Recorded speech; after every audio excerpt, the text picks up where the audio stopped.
क्या आपने कभी सोचा है कि हमारे कर्म हमारे जीवन को कैसे प्रभावित करते हैं? बुद्ध के एक शिष्य के मन में भी ऐसे ही अनगिनत सवाल थे। एक दिन एक शिष्य बुद्ध के पास पहुंचा और पूछा, तथागत, जो कर्म हम करते हैं वह हमारे जीवन में मायने रखते हैं या नहीं? बुद्ध ने उत्तर दिया, हाँ, आपके कर्म आपके जीवन को इतना प्रभावित कर सकते हैं जिसकी तुम कल्पना भी नहीं कर सकते। आज मैं तुम्हें एक कहानी सुनाता हूँ। एक गांव में एक किसान रहता था। उसके परिवार में उसकी पत्नी और एक लड़का था। कुछ सालों के बाद किसान की पत्नी की मृत्यु हो गई।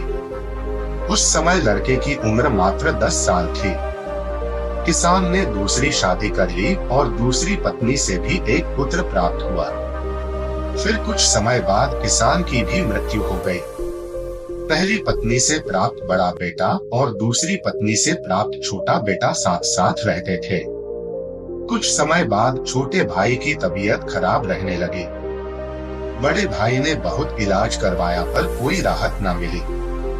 एक दिन बड़े भाई ने अपनी पत्नी से कहा, यदि यह छोटा भाई मर जाए तो हमें इसके इलाज के लिए पैसा खर्च नहीं करना पड़ेगा और जायदाद भी पूरी हमारी हो जाएगी। उसकी पत्नी ने कहा, क्यों न किसी वैद्य से बात करके इसे जहर दे दिया जाए।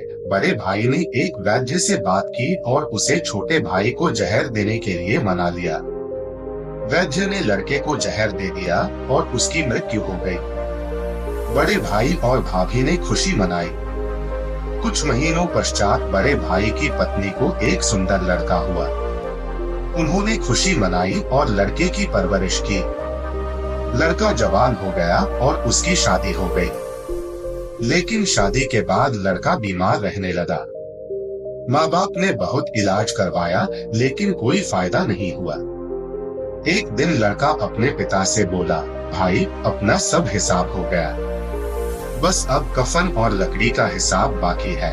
पिता ने कहा, बेटा, मैं तेरा बाप हूँ, भाई नहीं। तब लड़का बोला, मैं आपका वही भाई हूँ जिसे आपने जहर खिलाकर मरवाया था। लड़के ने कहा, जिस संपत्ति के लिए आपने मुझे मरवाया था अब वह मेरे इलाज में आधी बिक चुकी है।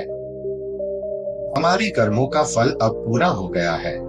पिता फूट फूट कर रोते हुए बोला, मेरे किए कर्म मेरे आगे आ गए। लड़के ने कहा, यह वैद्य जिसने मुझे जहर दिया था अब मेरी पत्नी के रूप में है। मेरे मरने पर इसे सती कर दिया जाएगा।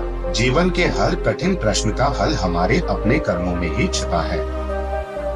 जैसा बोएंगे वैसा ही काटना पड़ेगा। यह कहानी सुनकर शिष्य को सब कुछ समझ आ गया।